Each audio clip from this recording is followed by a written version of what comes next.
பத்திரிகையாளர் நண்பர்கள் எல்லோருமே அவரோடு நாம் பெருமைப்படுத்துகின்ற மண்ணிற்காக தமிழ்நாட்டிற்காக கலாச்சாரத்தில் இரண்டர கலந்திருக்கிற ஒன்று கொண்டாடுவது காலம் காலமாக கடைபிடிக்கப்பட்டு வருகிற கொடுத்து சிவந்த கரங்களுக்கு சொந்தக்காரர் புரட்சி தலைவர்களே நலிவுற்றவர்களுக்கு பயன் அளிக்கின்ற வகையிலே நாம் நடத்தி அனுபவ தேர்தல் வியூகம்.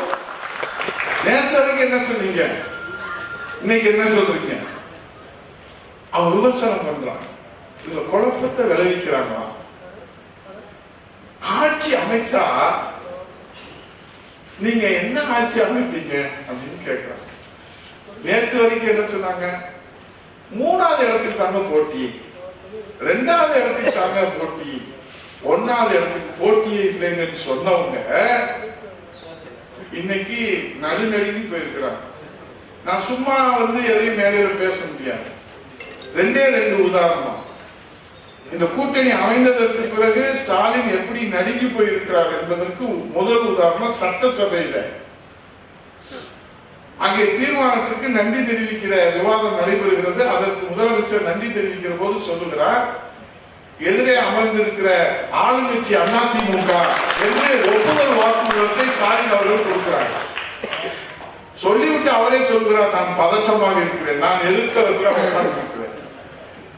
நேற்று திருவள்ளூர் மாவட்டத்தில் நலத்திட்ட உதவிகள் 63,142 ஏன் சிரிக்கிறீங்க? இது சொன்னது நம்ம முதலமைச்சருங்க. ராமானுஜருக்கே கணக்கு சொல்லி கொடுத்தவர் நம்ம முதலமைச்சர் முத்துவேல் கருணாநிதி ஸ்டாலின்.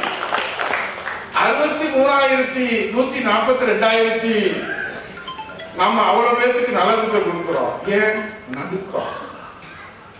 நேற்று வரைக்கும் 2வது இடத்துக்கு தாங்க போட்டி, எங்களுக்கு போட்டியே இல்லைன்னு சொன்னவங்க இன்னைக்கு கால்லாம் நடுங்குது, கையெல்லாம் நடுங்குது. இதுதான் தேர்தல் வீரத்தை நம்முடைய புரட்சி தலைவர்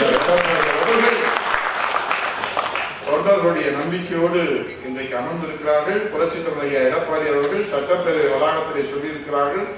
இன்னும் பல கட்சிகள் திமுகவை வீட்டுக்கு அனுப்ப வேண்டும், திமுக என்கிற மக்கள் விரோத அந்த அரசு வீட்டுக்கு அனுப்ப வேண்டும், முற்றுப்புள்ளி வைக்க வேண்டும் என்று நினைக்கின்ற அனைத்து கட்சிகளும் ஒன்றிணைய வேண்டும் என்று அதற்கான தேர்தல் வீரத்தை புரட்சி தலைவர் எடப்பாடியார் அவர்கள் மேற்கொண்டிருக்கிறார்கள். அந்த முயற்சியிலே அவர் வெற்றி பெறுவதற்கான அந்த பிரார்த்தனை நாம் அவருடைய பிறந்த தின விழாவினை நாம் கொண்டாடுகிற வகையிலே இதை அமைக்கின்ற. ஏனென்றால் கூட்டு பிரார்த்தனைக்கு ஒரு வலிமை உண்டு. உங்களுக்கு நன்றாக தெரியும், புரட்சி தலைவர் எடப்பாடியார் அவர்களை குறைத்து மதிப்பிட்டவர்கள் எத்தனை பேர்கள்? தலைவர் கட்சியை தொடங்குகிற போதும் அப்படித்தான் குறைத்து மதிப்பிட்டார். புரட்சி தலைவர் இதயம் அம்மா அவர்களும் கட்சியிலே பொதுச் செயலாளராக புரட்சி தலைவர் அம்மா அவர்கள் உயர்கிற போதும் அப்படித்தான் குறைத்து மதிப்பிட்டார். அது அண்ணா திராவிட முன்னேற்ற கழகத்துடைய ஜாதகம். அப்படி குறைத்து மதிப்பிட்டவர்களே தலைவர் போல ஒரு தலைவரை இந்த அவனிலே பிறக்க முடியாது என்று சொல்ல வைத்த தலைவர் புரட்சி தலைவர். அம்மாவை போன்ற ஒரு தெய்வ தலைவி இனி தமிழகத்திற்கு கிடைக்க மாட்டார்கள் என்று இந்தியாவை சொல்ல வைத்த தலைவி புரட்சி தலைவி அம்மா. அதே போன்றுதான் அவர் வழித்தோன்றலாக இருக்கிற புரட்சி தலைவர் எடப்பாடியார் அவர்கள் குறைத்து மதிப்பிட்டார். ஒரு வாரம் 10 நாட்கள் இங்க இருக்கிற அன்பழகன் நம்முடைய தமிழ்ச்செல்வன் தமிழகன் எல்லாம் சொல்லுவாங்க, அண்ணே நம்ம கிட்ட சொல்லுங்க, 1 மாதம் தாங்குமா, ஓராண்டு தாங்குமா என்று கேட்டவர்களுக்கு மத்தியிலே அவரிடத்திலே வாக்குவாதம் செய்யாமல் 4.5 ஆண்டு காலம் அம்மாவினுடைய முழு ஆயுளும் அந்த ஆட்சியை சரித்திர படைக்கின்ற ஆட்சியாக அவர் நடத்தி காட்டினார் என்று சொன்னால், அவரை குறைத்து மதிப்பிட்டவர்கள் எங்கே போனார்கள்? அப்படித்தான் அம்மாவுடைய ஆட்சி புரட்சி தலைவர் எடப்பாடி அவர்கள் 4.5 ஆண்டு காலம் நடத்தி காட்டினார்கள். அதற்கு பிறகு எதிர்கட்சியிலே அவர் என்ன செய்ய முடியும்? அவருடைய ஜாதகம் என்ன தெரியுமா? அவர் எந்த பொறுப்பை வைத்தாலும் அதில் முத்திரை பதிப்பார். அவர் சிலுவம்பாளையத்திலே கிளை செயலாளராக இருந்தால் அதில் ஒரு முத்திரை இருக்கும். அவர் ஒன்றிய செயலாளராக அம்மா பேரவையிலே பணியாற்றுகிற போது அதில் ஒரு முத்திரை இருக்கும்.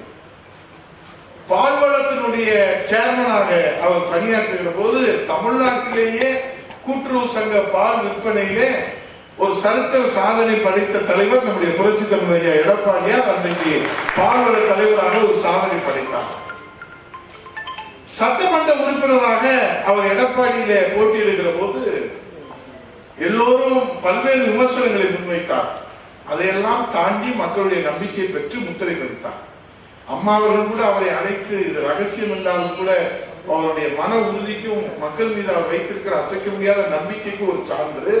அம்மா அவர்கள் உளவுத்துறையிலிருந்து அவருக்கு ஒரு அறிக்கை வந்திருக்கிறது, எடப்பாடியிலே நமக்கு பலவீனமாக இருக்கிறது, அங்கே பல பிரிவினைகளை தூண்டி விடுகிறார்கள் எதிரிகள் என்று சொல்லுகிற அந்த அறிக்கை அம்மாவிடத்தில் கிடைக்கிற போது புரட்சி தலைவர் எடப்பாடி அவர்களை அம்மா அவர்கள் அழைத்து, அம்மா தான் அவரை எடப்பாடி பழனிசாமி என்று அழைப்பார்கள், அவரை அழைத்து நீங்கள் ஏன் தொகுதி மாறி நிற்கக்கூடாது என்று சொல்லுகிற போது அவர் அம்மாவிடத்தில் சொன்னார், அம்மா உங்கள் செல்வாக்கோடு நான் நிச்சயமாக வெற்றி பெற்று வருவேன் என்று எடப்பாடியிலே வெற்றி பெற்று வந்தார். அதே போல நாடாளுமன்ற உறுப்பினராக முத்திரை பதித்திருக்கிறார். 2011 அம்மாவுடைய அமைச்சரவையிலே அமைச்சராக பொறுப்பேற்று அதிலே முத்திரை பதித்தார். முதலமைச்சராக வரை அந்த துறையை அவர் கையிலே வைத்திருந்தார். ஆகவேதான் அவருக்கு இன்றைக்கு மாண்புமிகு எதிர்கட்சி தலைவராக, முதலமைச்சராக, அமைச்சராக, சட்டமன்ற உறுப்பினராக, நாடாளுமன்ற உறுப்பினராக, வாரிய தலைவராக அவர் வகிக்காத பொறுப்புகளே இல்லை. அத்தனை பொறுப்புகளிலும் அவர் முத்திரை பதித்திருக்கிறார்கள். அப்படித்தான் 2026 72வது பிறந்த தின விழாவை கொண்டாடுகிற போது முதலமைச்சர் அணியிலே அமர்வார், மக்களுக்கு சேவை ஆற்றுவார், அதிலும் முத்திரை பதிப்பார். அது எந்த சக்தியாலும் தடுக்க முடியாது. ஏனென்றால் மக்கள் தீர்ப்பை, மகேஷின் தீர்ப்பு எல்லோரும் பேசுகிறார்கள். எடப்பாடி போன்ற ஒரு சாமானியர், ஒரு எளியவர் தான் இந்த தமிழ்நாட்டை ஆள வேண்டும் என்று எல்லோரும் முடிவு செய்திருக்கிறார். வெள்ளோந்தியாக, வெளிப்படையாக எல்லாவற்றையும் பகிர்ந்து கொள்கிற, தன்னிடம் இருக்கக்கூடிய பொருளாதாரம், தன்னிடம் இருக்கக்கூடிய அறிவாற்றல், தன்னிடம் இருக்கக்கூடிய தொலைநோக்கு சிந்தனை, தன்னிடம் இருக்கக்கூடிய கருணை, தன்னுடன் இருக்கக்கூடிய வீரம், தன்னுடன் இருக்கக்கூடிய விவேகம், மதிநுட்பம் அத்தனையும் நம்மோடு இருக்கக்கூடிய தளபதிகளிடத்திலும், தொண்டர்களிடத்திலும், நிர்வாகிகளிடத்திலும் இருக்க வேண்டும் என்று அதை வெளிப்படையாக பகிர்ந்து கொள்ளுகிற ஒரு தலைவர் தான் நம்முடைய புரட்சி தமிழர் ஐயா எடப்பாடியார் அவர்கள் என்பதை அவருடைய பிறந்த நாள் விழாவிலே நாம் வலிமையுற்றோம். நீங்கள் எல்லாம் நினைக்கலாம், அவர் பொதுச் செயலாளராக பொறுப்பேற்று, முதலமைச்சராக பொறுப்பேற்று, அப்பொழுது நாம் கடைபிடித்த பிறந்த நாள் விழாவிலே தம்பி நானா அவர்கள் சொன்னார்கள், நாம் 69 2000 பேருக்கு போட்டேன், அதற்கு பிறகு 70வது பிறந்த தின விழாவில் 3000 பேருக்கு அன்னதானம் வழங்கினோம், இப்போது 71வது பிறந்த தின விழாவில் 5000 பேருக்கு என்று அவர் சொன்னார். அது உண்மைதான். அன்றைக்கு நாம் இதை ஒருங்கிணைத்து அவரவர்கள் விருப்பப்படி நாம் செய்தோம். இப்போது புரட்சி தமிழர் எடப்பாடி அவருடைய பிறந்த தின விழாவை தமிழகம் முழுவதும் ஒருங்கிணைத்து இது போன்று தலைவர்களுக்கு, மக்கள் தலைவர்களுக்கு பிறந்த நாள் விழா அண்ணா திராவிட முன்னேற்ற கழகத்திலே புரட்சி தலைவருக்கு எடுத்த விழாவை போல, அம்மா அவர்களுக்கு எடுத்த விழாவை போல அவரின் மறுவடிவமாக இருக்கிற புரட்சி தமிழர் எடப்பாடியாருக்கும் அந்த விழாவை நாம் எடுக்க வேண்டும் என்ற அடிப்படையிலே தான் இந்த ஆலோசனை கூட்டம் அடுத்த வாரம் ஞாயிற்றுக்கிழமை, வருகிற ஞாயிற்றுக்கிழமை 27ஆம் தேதி தலைநகர் சென்னையிலே தலைமை செயலகத்திலே கழக புரட்சி தலைவி அம்மா பேரவையினுடைய சார்பிலே 82 மாவட்ட செயலாளர்களும் 100 தலைமை கழகத்தினுடைய நம்முடைய அம்மா பேரவை நிர்வாகிகளும் பங்கேற்கிற ஆலோசனை கூட்டம் வருகிற ஞாயிற்றுக்கிழமை காலை 9 மணிக்கு தலைமை செயலகத்திலே நடைபெற இருக்கிறது. ஆக மாவட்ட கழகத்தின் சார்பிலும், நம்முடைய சார்பணியின் சார்பிலும், புரட்சி தமிழர் ஐயா எடப்பாடியாருக்கு பிறந்த நாள் கொண்டாடுகிற அந்த பாக்கியம் நமக்குத்தான் முதலாக கிடைத்திருக்கிறது. அந்த ஆலோசனை மேற்கொள்கிற பாக்கியம் நமக்குத்தான் கிடைத்திருக்கிறது. ஆகவேதான் இன்றைக்கு இந்த பிறந்த தின விழாவிலே நம்முடைய ஒவ்வொருவரும் நிர்வாகிகள் மட்டும் இங்கு அழைக்கப்பட்டிருக்கிறார். இது எவ்வளவு நேரம் ஆனாலும் இதை விரிவான ஆலோசனையிலே நம்முடைய பொருளாளர் அவர்களும் நம்முடைய தன்ராஜ் அவர்களும் குறிப்பெடுத்துக் கொண்டிருக்கிறார். முன்னாள் சட்டமன்ற உறுப்பினர்களாக அருமை சகோதரர் மாணிக்கம் அவர்களும், தமிழரசன் அவர்களும், கருப்பை அவர்களும், நீதிபதி அவர்களும், அருமை சகோதரர் சரவணன் அவர்கள் வந்து கொண்டிருக்கிறார். ஏனென்றால் நமக்கு குறுகிய கால அவகாசம் இருக்கிறது. ஆகவே இன்றைக்கு நாட்டினுடைய நிலைமை என்ன என்பது உங்களுக்கு நன்றாக தெரியும். மாநில சுயாட்சி தீர்மானம், கச்சத்தீவு தீர்மானம், நீட் தேர்வுக்கு தீர்மானம், எத்தனை தீர்மானம் போடுவது? இப்போ மாநில சுயாட்சிக்கு 50 ஆண்டுகளுக்கு முன்பாக கலைஞர் அவர்கள் ராஜமன்னார் கமிட்டியினுடைய அறிக்கை அடிப்படையிலே அவர் ஒரு தீர்மானம் போட்டு விவாதிக்கப்பட்டது. அதற்கு பிறகு ஏதாவது அதில் தீர்வு கண்டிருக்கிறார்களா? ஆமாம், நிச்சயமாக தீர்வு கண்டிருக்கிறார்கள். அவருடைய குடும்பத்திற்கு மத்திய அமைச்சரவையிலே பதவி வாங்கி கொடுத்திருக்கிறார். அதுதான் மாநில சுயாட்சி. அழகிரிக்கு மத்திய அமைச்சர் பதவி, அவருடைய பேரன் தயாநிதி மாறனுக்கு மத்திய அமைச்சர் பதவி, அவருடைய மருமகன் முரசொலி மாறனுக்கு மத்திய அமைச்சர் பதவி. இதுதான் மாநில சுயாட்சி. அவர் ராஜமன்னார் தலைமையில, எனக்கு தெரிந்து நீதிநாயகம் ராஜமன்னாருடைய குழுவிலே இந்த பரிந்துரை கொடுத்ததாக எனக்கு தெரியவில்லை. மாநில சுயாட்சி வேண்டும் என்று சொன்னால் உங்கள் பேரனுக்கு, உங்கள் பிள்ளைக்கு, உங்களுடைய மருமகனுக்கு, உங்களுடைய மருமகனாக அறிவிக்கப்படாமல் இருப்பவர்களுக்கெல்லாம் மத்திய அமைச்சர் பதவியை வாங்கி கொடுங்கள் என்று ராஜமன்னார் கமிட்டியில அறிக்கை கொடுத்திருப்பதாக எனக்கு தெரியவில்லை. இப்போது ஸ்டாலின் அவர்கள் 50 ஆண்டு கழித்து அதே நாளிலே இன்னைக்கு மாநில சுயாட்சி குறித்து ஒரு தீர்மானம் போடுகிறார். நீதி நாயகம் உச்ச நீதிமன்றத்துடைய நீதி அரசர், அவருடைய ஹானஸ்ட் ஜட்ஜ் அவங்க ஜோசப் அவர்கள் தலைமையில ஒரு குழு அமைத்திருக்கிறார்கள். ரங்கநாதன் சொல்லி அவங்க குழுவில உறுப்பினர்களாக, அது பற்றி யாருக்கும் எந்த ஆட்சேபனும் இல்லை. ஆனால் இதில் எப்போது நீங்கள் இதற்கு அறிக்கையை சமர்ப்பித்தீர்கள்? 2 ஆண்டுகள் கழித்து இறுதி அறிக்கையும் உடனடி அறிக்கை என்று அவர்கள் வரையறுத்திருக்கிறார்கள். 2 ஆண்டுகள் அந்த குழு அறிக்கை தயாரிக்கிற போது, அதை சமர்ப்பிக்கிற போது நீங்கள் வீட்டில் இருப்பீர்கள். புரட்சி தமிழர் ஐயா எடப்பாடியார் அவர்கள் முதலமைச்சர் அறிவித்திருப்பார். அவர் மாநில சுயாட்சியை முழுமையாக கற்றறிந்தவர். மாநில சுயாட்சியின்படிதான் இன்றைக்கு அம்மாவுடைய அரசை வழிநடத்தினார்கள், கழகத்தை வழிநடத்தி கொண்டிருக்கிறார். ஆக முழுக்க ஏமாற்றுகிற இந்த தீர்மானத்தை எதற்காக போட வேண்டும்? நீட் தேர்விலே இன்னும் தீர்மானம் நீங்கள் போடுகிறீர்கள். 22 மாணவ செல்வங்கள் உயிரை மாய்த்திருக்கிறார்கள். இன்றைக்கு மாலையிலே புரட்சி தலைவர் எடப்பாடி அவருடைய ஆணைக்கிணங்க அந்த 22 குழந்தைகளுக்கும் நாம் இன்றைக்கு அஞ்சலி செலுத்துகிற ஒரு நிகழ்வு இருக்கிறது. ஆக எதற்காக நான் சொல்லுகிறேன் என்றால், முடியும் என்றால் முடியும் என்று சொல்லுங்கள், முடியவில்லை என்றால் முடியவில்லை என்று சொல்லுங்கள். நீங்கள் தேர்விலே புரட்சி தலைவர் எடப்பாடியார் என்ன செய்தார்? இந்த நீட் தேர்விலே அரசு பள்ளி மாணவ செல்வங்கள், ஏழை எளிய விளிம்பு நிலை மக்கள் பங்கேற்க முடியவில்லை என்பதற்காக இந்தியாவுக்கே வழிகாட்டுகின்ற 7.5% இடஒதுக்கீடை கொடுத்த தலைவர் நம்முடைய புரட்சி தலைவர் சமூக நீதி காவலர் அம்மா அவர்கள். 69% இடஒதுக்கீடு, புரட்சி தலைவர் 50% இடஒதுக்கீடு, மண்டல் கமிஷனிலே 50% இடஒதுக்கீடு. அந்த இடஒதுக்கீடை பெற்று தந்தது புரட்சி தலைவர் எம்ஜிஆர் 50%, புரட்சி தலைவர் இதய அம்மா அவர்கள் 69%.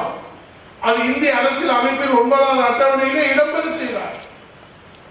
நான் கேட்கிறேன், நீங்க என்ன இடஒதுக்கீடு? நம்ம வாங்கி கொடுக்கிற இடஒதுக்கீடு உள் இடஒதுக்கீடு தான் அளவு கொடுப்பாங்க. வாங்கி சிரிக்கிறார். இடஒதுக்கீடு சமூக நீதி என்று சொன்னால் அது அனைத்து இந்திய அண்ணா திராவிட முன்னேற்ற கழகம் தான் பெற்றுக் கொடுத்திருக்கிறது. புரட்சி தலைவர் அம்மா அவர்கள் வரலாறு படைத்தார்கள். இந்திய அரசியல் அமைப்பு சட்டத்திலே முதல் திருத்தம் இடஒதுக்கீடுக்காக. அந்த திருத்தத்தை மேற்கொண்ட நாடு அன்னை தமிழ் நாடு என்பதை வரலாற்றில் யாரும் மறுக்க முடியாது. மொழிக்காக ஒரு தீர்மானம். நீங்க மொழிக்காக எத்தனை தீர்மானம் தான் போடுவீங்க? 14 வருஷங்க. மத்திய அமைச்சர், மாநிலத்துல அவங்க முதலமைச்சர், அமைச்சர் இருக்கிறாங்க. அப்ப நீங்க பேசி முடிச்சுக்கலாம்ல.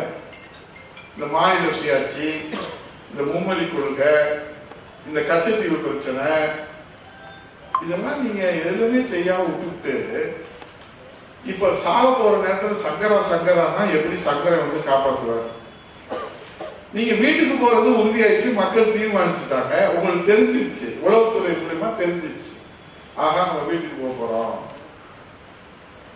அதனால நம்ம மக்களை ஏமாற்றுகிற அந்த நாடகத்தை இனி அரங்கேற்றணும். 50 ஆண்டுகளுக்கு பிறகு சட்டப்பேரவையில ஸ்டாலினுடைய அசத்த நடிப்புல தான் இந்த சுயாட்சி என்கிற நாடகம் அரங்கேற்றப்பட்டிருக்கிறது. இந்த நாடகத்தை பார்ப்பதற்கு ஆளில்லை. நீங்க அரங்கேற்றம் பண்ணலாம். 50 ஆண்டுகளுக்கு முன்னாடி உங்க அப்பா கலைஞர் நடிக்கிற போது பார்த்துருக்கலாம். இப்போ உங்க அசத்தல் நடிப்பை பார்க்கறதுக்கு யாரும் தயாராக இல்லை. ஆகவே நான் இதையெல்லாம் மக்கள் மன்றத்திலே நாம் போய் சொல்வதற்கு தான் கழக புரட்சி தலைவர் அம்மா பேரவை இப்போது கூட தமிழரசன் எம்எல்ஏ அவர்கள் இந்த திண்ணை பிரச்சாரத்தை முடித்து விட்டு நான் வருகிறேன் என்று கடமையே கண்ணாயினார். அதை முடித்து விட்டு இங்கே இந்த துண்டு பிரசுரத்தை கொடுத்து விட்டு 10வது வார திண்ணை பிரச்சாரம் 82 மாவட்டங்களிலும் புரட்சி தலைவர் எடப்பாடியாரை முதலமைச்சர் அரியணை அமர்த்தி இந்த அன்னை தமிழக மக்களை குடும்ப ஆட்சியிலிருந்து சர்வாதிகார ஆட்சியிலிருந்து மீட்டெடுப்பதற்காக. நாடு ரொம்ப மோசமா போயிட்டே இருக்கு. ஆனா அது மக்கள்கிட்ட கொண்டு போய் சேர்க்க முடியல. நல்லா நீங்க மாவட்ட கழகத்துடைய நிர்வாகிகள், சார்பணி மாவட்ட செயலாளர்கள், ஒன்றிய செயலாளர்கள், நகர செயலாளர்கள், பேரூர் செயலாளர்கள், நீங்க ஒவ்வொருவரும் 1 லட்சம் பேருக்கு சமம். இன்னைக்கு நடக்கிற அவலங்கள்லாம் எந்த பிரச்சனையாக இருந்தாலும் இன்னைக்கு அதை மக்களிடத்தில் கொண்டு போய் சேர்ப்பதிலே மிகப்பெரிய ஒரு பேரிகார்ட், ஒரு தடை ஏற்படுத்தப்பட்டிருக்கிறது. அந்த பேரிகார்டை நம்ம உடைச்சு தகர்த்தி அதுக்கப்புறம் தான் நம்ம மக்கள்கிட்ட கொண்டு போய் சேர்க்க முடியக்கூடிய ஒரு சூழ்நிலையை நம்ம எதிர்கொண்டு இருக்கிறோம். உலகத்துக்கு சொல்ல வேண்டிய பொறுப்பும் கடமையும் ஒவ்வொரு அண்ணா திராவிட முன்னேற்ற கழக தொண்டருக்கும் இருக்கிறது. உண்மையை உலகத்துக்கு உறக்க சொல்ல வேண்டும். ஐயா, கரண்ட் பில்ல பாருங்க, 8 வருஷமா நாங்க கரண்ட் பில்ல ஏற்றவே இல்லை. ஆனா ஆட்சிக்கு வந்த 4 வருஷத்துல 4 முறை ஏத்திட்டாங்க, 6 மாசத்துக்கு ஒருக்கா ஏத்த போறாங்க. ஐயா, விலைவாசியை பாருங்க, அரிசி விலையை பாருங்க, பருப்பு விலையை பாருங்க, எண்ணெய் விலையை பாருங்க, பூண்டு விலையை பாருங்க, தக்காளி விலையை பாருங்க, கத்திரிக்காய் விலையை பாருங்க, வெங்காய விலையை பாருங்க. வெங்காயம் நான் செங்கல்பட்டுல ஒரு இடத்துல அப்படிதான் பேசினேன். ஒரு அம்மா பூண்டு கிலோ 100 ரூபாய் அப்படின்னு போட்டு உட்காந்துட்டே இருக்கு. நானும் கிட்டத்தட்ட ஒரு 3 மணி நேரம் அந்த மீட்டிங் நடந்துச்சு மார்க்கெட்ல, செங்கல்பட்டுல, தாம்பரத்துல. அப்போ நான் அந்த அம்மா லட்சுமி கடாட்சமா மாரியம்மா மாதிரி நல்லா மஞ்சள் பொருள்லாம் பூசி கீசி கொண்டையில பூவெல்லாம் வச்சு இந்த 3 மணி நேரத்துல ஒரு 10 டீ குடிச்சிருச்சு அந்த அம்மா. என்னன்னு கேட்டேன், என்னப்பா தம்பி பூண்டு வாங்க யாருமே வரலையா? அந்த அம்மாவும் மாரியாத்தா மாதிரி உட்காந்துட்டே இருக்குது, வாங்குறதுக்கு யாருமே வரல. இல்லைண்ணே, 40 ரூபா வித்த பூண்டு இன்னைக்கு 100 ரூபாய் விற்கிறதுனால யாருமே வாங்க வரல, அதனால அந்த அம்மா பூண்டை வச்சுக்கிட்டு பூண்டா நானா பார்த்துருவோன்னு உட்காந்துட்டே இருக்கு. அந்த அம்மா பூண்டை பார்க்குது, பூண்டை அந்த அம்மா பார்க்குது, ஆனா வாங்குறதுக்கு தான் யாரும் வரல. அப்புறம் அந்த அம்மாட்ட கேட்டோம், விடுங்க பரவாயில்ல நாங்களாவது வாங்கிக்கிறோம் அப்படி. இல்லைங்க, நான் எப்படி வித்துட்டு தான் போவேன், ஏன் விற்கலாமான்னு கேட்டேன். விலைவாசி உயர்ந்துருச்சு. இது கல நிலவரம். அரிசி இன்னைக்கு வாங்க முடியுதா? நல்ல அரிசி பொது விநியோக திட்டத்தில் கொடுக்கக்கூடிய அரிசி என்ன நிலைமையில இருக்கு? இப்போ இதெல்லாம் வந்து சின்ன சின்ன பிரச்சனைகள் கடந்து போக முடியாது. இது நம்முடைய உரிமை பிரச்சனை. இப்ப சட்ட ஒழுங்கு எப்படி இருக்கு? காவல்துறையினுடைய நண்பர்கள் இப்போ உசிலம்பட்டியில முத்துக்குமார், நம்ம செல்லம்பட்டியில கல்லம்பட்டியில அந்த ஜெயராமன் அவரும் ராஜாவும் இங்க இருக்கக்கூடிய நம்முடைய துறை கழகம் தன்ராஜ் அவர்களும் கூட்டிட்டு போனார். அந்த குழந்தை 2 பச்சை குழந்தை, அந்த மனைவி, அந்த தாயார், அவருடைய வருமானத்துல தான் அந்த குடும்பம் இருக்கு. அப்பா பூமாராஜா எல்லாரும் என்னை அழைச்சிட்டு போனாங்க. அங்க அவங்களுக்கு ஆறுதல் சொல்ல சொன்னாரு புரட்சி தலைவர் எடப்பாடியார். அதை சட்டமன்றத்துல எழுப்பணும்னு சொல்றோம், அதை அனுமதிக்க மாட்டாரு முதலமைச்சரும் பேரவைத் தலைவரும். இது என்ன நியாயம்? நேற்று வரைக்கும் நம்மோடு இருந்த காவல்துறையினுடைய அதிகாரி முத்துக்குமார் அவர்கள் நம்மோடு இன்னைக்கு இல்லையே, அதை பத்தி சட்டமன்றத்தில் காவல்துறை கையில் வைத்திருக்கிற முதலமைச்சர்கள் விவாதிக்க வேண்டாமா? அதுக்கு அனுமதி மறுக்கிறாங்க. மறுத்தல் மட்டும் இல்ல, எதிர்கட்சி தலைவரை பேச அனுமதிக்காம அவரை வெளியே தூக்கி போடுங்கன்னு உத்தரவு போறாங்க. என்ன சர்வாதிகாரம் இது? பேரவை விதி 55ல நம்ம அவசர பொது முக்கியத்துவம் வாய்ந்தது விவாதிக்கிறோம், அனுமதி இல்லை. நம்ம என்ன செய்யறோம்? பேரவை விதி 72, பேரவை விதி 72 என்ன சொல்லுது? இந்த அமைச்சரவை மீது நம்பிக்கை இல்லா தீர்மானத்தை விவாதத்திற்கு அனுமதிக்கணும். திமுகவுக்கு மெஜாரிட்டி இருக்குல்ல, நீங்க மெஜாரிட்டி வச்சுதானே ஆட்சி வச்சிருக்கிறீங்க. அப்போ நாங்க கொடுத்த உடனே அதை விவாதத்துக்கு எடுத்துக்கிறோமா வேணாமா? எத்தனை நம்பிக்கை இல்லா தீர்மானம் வேணாலும் கொடுங்கடா, நாங்க மெஜாரிட்டியில் இருக்கோம் அப்படின்னு தைரியமான நெஞ்சுத்தோடு இருக்கிற முதலமைச்சர் சொல்லியிருக்கணுமா வேணாமா?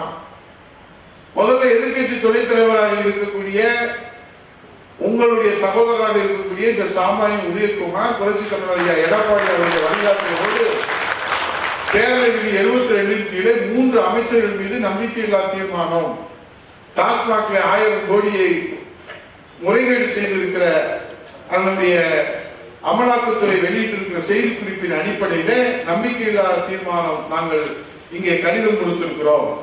இரண்டாவதாக நகராட்சிக்குரிய அமைச்சர் மாண்புமிகு நேரு அவர்கள் இன்றைக்கு அமலாக்கத்துறை செய்தி குறிப்பு வெளியிட்டிருக்கிறது. இது ஊழல் நடந்திருப்பதற்கு, முறைகேடு நடந்திருப்பதற்கு முகாந்திரம் இருக்கிறது. ஆகவே அது நாடு முழுவதும் இன்றைக்கு விவாதிக்கப்படுகிறது. ஆகவே அது குறித்து நாங்கள் நம்பிக்கையில்லாத தீர்மானம் கடிதம் கொடுத்திருக்கிறோம், அதை விவாதத்திற்கு எடுத்துக்கொள்ள வேண்டும். மூன்றாவது, இந்த உலகத்திலேயே நாகரிகத்தை, பண்பாட்டை, நம்மளுடைய பண்பாடு எத்தனை ஆயிரம் ஆண்டு? 2000 ஆண்டு பண்பாடு. அந்த 2000 ஆண்டு பண்பாட்டு நாகரிகத்தை உலகத்துக்கு எடுத்து சொன்ன அமைச்சர் பொன்முடி. இவனை போல ஒருத்தர் விளக்கம் சொல்லியிருக்கவே முடியாது. எவ்வளவு ஒரு பேராசிரியர் ஒரு பெண்ணை பற்றி, தாய்மை பற்றி எவ்வளவு இழிவாக, ஆபாசமாக, அருவருக்கத்தக்க ஒட்டுமொத்த பெண்ணினமும் இன்றைக்கு கொதித்து போயிருக்கிறார்கள். மக்கள் மன்றத்திலே கொதித்து போயிருக்கிறார்கள். நீதிமன்றமும் நீதி அரசர்களும் கொதித்து போய் கண்டனம் தெரிவித்திருக்கிறார்கள். நான் என்ன கேட்கிறேன்? பொன்முடி மாண்புமிகு அமைச்சர் அவருடைய ஆபாச பேச்சு இன்றைக்கு மக்கள் மத்தியிலே கொந்தளிப்பை ஏற்படுத்தியதற்கு பிறகும், மக்கள் கண்டனம் தெரிவித்ததற்கு பிறகும், மாண்புமிகு நீதி அரசர் அவர்கள் கண்டனம் தெரிவித்ததற்கு பிறகும் மாண்புமிகு முதலமைச்சர் ஏன் மௌன சாமியாராக இருக்கிறார்? ஏன் நடவடிக்கை எடுப்பதற்கு தயக்கம்? ஏன் நடவடிக்கை எடுப்பதற்கு அவர் தயக்கம் காட்டுகிறார்? நீதிமன்றம் கண்டித்ததற்கு பிறகு ஏன் வழக்கு பதிவு செய்யப்படவில்லை? சட்டத்துக்கு மேலானவர்கள் யாரும் இல்லை. ஆளுநர் கட்சி திமுக என்பதனாலே நீங்கள் சலுகை காட்டுகிறீர்களா என்று மாண்புமிகு நீதி அரசர் அவர்கள் கண்டனம் தெரிவித்ததற்கு பிறகு இன்னமும் மாண்புமிகு முதலமைச்சர் முத்துவேல் கருணாநிதி ஸ்டாலின் அவர்கள் அமைச்சர் பொன்முடி மீது நடவடிக்கை எடுக்க தயக்கம் காட்டுகிறார் என்று சொன்னால் ஒட்டுமொத்த பெண் இனத்திற்கும் ஒரு சந்தேகம், இந்த தமிழ் இனத்திற்கும் ஒரு சந்தேகம் ஏற்பட்டிருக்கிறது.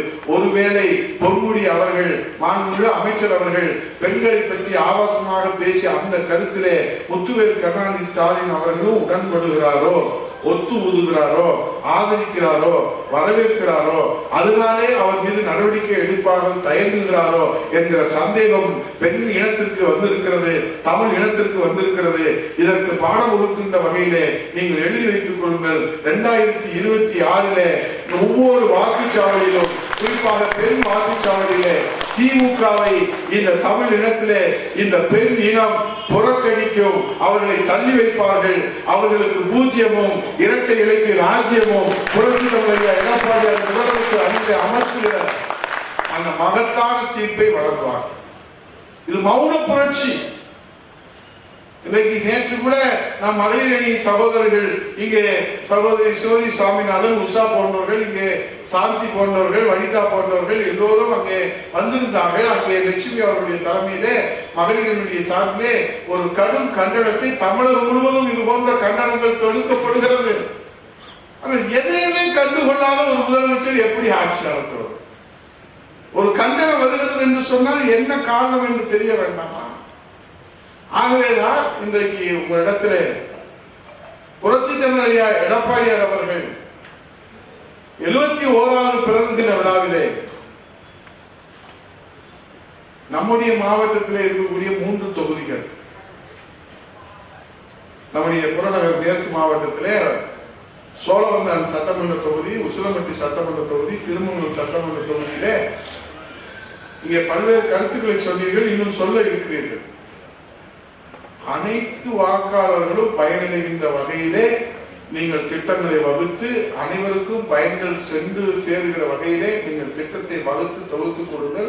அதற்கு தலைமை கழக நிர்வாகிகள், மாவட்ட கழகம் உங்களுக்கு உறுதுணையாக இருக்கும் என்பதை இந்த நேரத்திலே சொல்லி, தேர்தலிலே புரட்சித் தலைவர் எடப்பாடி அவர்கள் முதலமைச்சர் அறையில் அமர்கிற போது இந்த 3 தொகுதியினுடைய வெற்றியும், மதுரை மாவட்டத்திற்கு 10 தொகுதி வெற்றியும், 234 சட்டமன்ற தொகுதியிலே கழக புரட்சித் தலைவர் அம்மா பேரவையினுடைய பங்களிப்போடு அந்த மாபெரும் வெற்றியிலே நாம் மகத்தான பங்களிப்பை ஆற்ற வேண்டும். ஆகவே உங்கள் அனுமதியோடு ஒரு நிமிடத்திலே அந்த தீர்மானத்தையும் நான் வாசித்து விடுகிறேன். அந்த தீர்மானம் எடப்பாடியார் அவர்களை குறைத்து மதிப்பிட்டவர்கள் எல்லாம் அவர்களிடத்திலே தோற்று போயிருக்கிறார்கள். புரட்சி தமிழர் ஐயா எடப்பாடியார் அவருடைய அரசியல் ஆசான் இருவரும் தெய்வங்களான புரட்சி தலைவர் எம்ஜிஆர், புரட்சி தலைவர் அம்மா அவர்களை குறைத்து மதிப்பிட்டவர்களும் அவரிடத்திலே தோற்று போயிருக்கிறார்கள். அதே போன்று நம்பினோர் கெடுவதில்லை, இது 4 வரி தீர்ப்பு. புரட்சி தலைவர் எம்ஜிஆர், புரட்சி தலைவர் அம்மா இருவரும் தெய்வங்களை நம்பினவர்கள் யாரும் கெட்டு போனதாக தமிழகத்திலே வரலாறு கிடையாது. அதே போல நம்முடைய புரட்சி தமிழர் எடப்பாடியார் அவர்களையும் நம்பினோர் கெடுவதில்லை. ஆகவே புரட்சி தமிழர் எடப்பாடியார் அவர்களை இந்த தமிழ்நாட்டு மக்கள் நம்பி இன்றைக்கு அவரை அரியணையிலே அமர்வதற்கு, அவர்கள் தீர்ப்பை எழுதுவதற்கு தயாராகி இருக்கின்றார்கள்.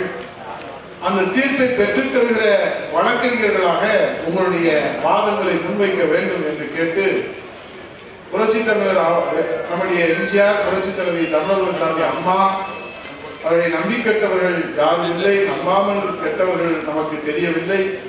அதே போன்றுதான் புரட்சி தமிழர் ஐயா எடப்பாடியார் அவர்களை நம்பி கெட்டவர்கள் யாரும் இல்லை, நம்பாமல் கெட்டவர்கள் யார் இருக்கிறார்களா என்று நமக்கு தெரியவில்லை. ஆகவே புரட்சி தமிழர் ஐயா எடப்பாடியாருடைய கருத்தை வலுப்படுத்துகின்ற வகையிலே அவருடைய 71வது பிறந்தநாள் புரட்சி தமிழர் மாண்புமிகு ஐயா எடப்பாடியார் அவருடைய 71வது பிறந்த தின விழாவை முன்னிட்டு கழக அம்மா பேரவை மதுரை புறநகர் மேற்கு மாவட்ட கழகத்தின் சார்பிலே நடைபெற்றுக் கொண்டிருக்கிற இந்த ஆலோசனை கூட்டத்திலே நிறைவேற்றப்பட்ட வரலாற்று சிறப்புமிக்க தீர்மானம், மனித புனிதர் புரட்சி தலைவர் எம்ஜிஆர், தமிழகுலசாமி இளைய தெய்வம் புரட்சி தலைவர் அம்மா ஆகிய இருவரும் தெய்வங்களின் மறு வடிவம், சாமானிய முதல்வராய் சரித்திரம் படைத்திட்ட 2 கோடி தொண்டர்களின் பாதுகாவலர், 8 கோடி தமிழர் மக்களினுடைய காவலரன், வீரத்தின் விளைநிலம், வெற்றியின் பரப்பிடம், கருணையின் இருப்பிடம், கழக நிரந்தர பொதுச் செயலாளர், மாண்புமிகு எதிர்கட்சி தலைவர், வருங்கால முதலமைச்சர் புரட்சி தலைவர் ஐயா எடப்பாடியார் அவர்களின் பிறந்த நாளான வருகின்ற மே மாதம் 12ஆம் தேதி நன்னாளில் ஏழை எளியோர்கள் பயன்பெறும் வகையில் கழக அம்மா பேரவை மற்றும் மதுரை புறநகர் மேற்கு மாவட்ட கழகத்தின் சார்பிலே புரட்சி தலைவர் ஐயா எடப்பாடியார் அவர்களின் திருப்பெயரிலே ஆலயங்கள் தோறும் சர்வ சமய பிரார்த்தனைகளும், தங்கத்தேர் இழுக்கின்ற அந்த பிரார்த்தனைகளும், ஏழை எளிய மக்கள் பயன்பெறும் வகையிலே நலத்திட்ட உதவிகள், கிராமங்கள் தோறும் தொடர் அன்னதானங்கள், மருத்துவ முகாம்கள், இரத்த தான முகாம்கள், பேச்சு போட்டி, விளையாட்டு போட்டி, கோல போட்டி உள்ளிட்டவர்களை சிறப்பாக மிக எழுச்சியோடு நடத்தி புரட்சி தமிழர் ஐயா எடப்பாடியார் அவர்களுடைய 71வது பிறந்த தின விழாவை எளியோருக்கு ஏற்றம் தரும் விழாவாக, நான் சொல்றது அப்படி சொல்றேன், எளியோருக்கு ஏற்றம் தரும் விழாவாக, எடப்பாடியாரின் பிறந்த தின விழாவை எளியோருக்கு ஏற்றம் தரும் விழாவாக, புரட்சி தமிழர் எடப்பாடியாரின் பிறந்த நாள் விழாவை எளியோருக்கு ஏற்றம் தரும் விழாவாக ஆண்டு முழுவதும் கொண்டாடுவோம், புதிய வெற்றி சரித்திரம் படைப்போம்.